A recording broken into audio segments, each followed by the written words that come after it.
consentir, je sais pas trop ce que ça veut dire. Est-ce que tu peux répéter la question, s'il vous plaît? Consentement. C'est comme dans un party, ça, quand tu laisses faire l'autre jusqu'au bout. En tant que parent, on espère que notre enfant qui va dans un party se le fasse demander son consentement, puis que ce consentement-là soit respecté. C'est quoi le consentement? Ben, c'est genre dire oui. Consentir à quelque chose, c'est tout simplement être d'accord. Quand on dit pas non, c'est qu'on est consentant. Non? Le consentement, en fait, c'est de donner son accord, dans le cas qui nous occupe là, pour une relation sexuelle. Faut que ce soit donné par une personne qui est pas menacée. Faut que ce soit sans crainte aucune.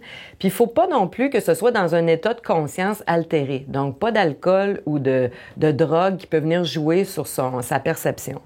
Le consentement, ça peut être renouvelé et ça doit être renouvelé tout le long de l'activité sexuelle. Ça peut être retiré en tout temps. Et en passant, le silence n'est pas une forme de consentement. C'est un peu comme manger un morceau de gâteau au chocolat. Si quelqu'un t'offre un morceau de gâteau au chocolat, puis que t'es clair, puis que tu dis hey, « oui, j'ai vraiment le goût d'en manger, là, ça va être bon », c'est évident que t'as le goût de manger un gâteau au chocolat. Cependant, il peut y avoir d'autres circonstances où c'est correct aussi de changer d'idée. Par exemple, si tu conviens avec quelqu'un de manger un morceau de gâteau au chocolat un petit peu plus tard, tu t'endors entre-temps, et quand tu te réveilles, t'as moins le goût de manger ton gâteau au chocolat. C'est pas grave, t'as changé d'idée. Si, par exemple, aussi, quelqu'un te dit « Hey, j'ai un gâteau au chocolat, une recette géniale, je vais te la préparer, là. Oh, je sais pas si j'ai le goût. Ah oui, hey, ça va être super bon. » La personne te le prépare, tout ça, le met devant toi, puis tu dis « J'ai pas vraiment le goût de manger du gâteau au chocolat. » Ben là, tu peux pas me faire ça, j'ai mis du temps, moi, pour te préparer ça et tout ça. C'est correct de pas avoir le goût de manger du gâteau au chocolat. Ça peut être aussi parce que t'es allé manger du gâteau au chocolat avec cette personne-là le lundi, que tu la revois le mardi, t'es pas obligé d'en remanger du gâteau au chocolat la fois d'après, ni l'autre, ni l'autre. C'est pas parce que c'est arrivé une fois que ça doit arriver à toutes les fois.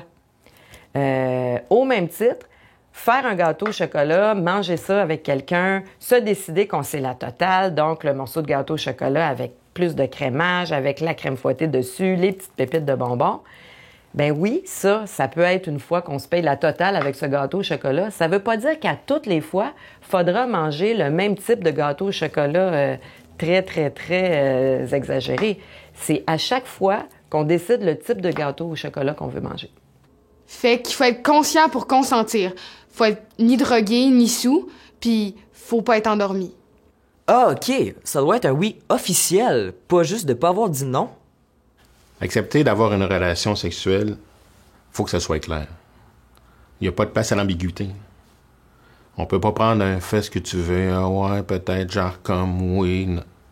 Si c'est pas un oui clair, on y va pas. Ah, je comprends. Ça veut dire qu'à tout moment, j'ai le droit d'arrêter puis de changer d'idée? Dans le fond, c'est de laisser l'autre prendre sa décision, no stress. Puis cette décision-là peut changer n'importe quand sans se sentir coupable. Le consentement, faut l'obtenir. Même dans un couple stable, puis peu importe l'âge qu'on a.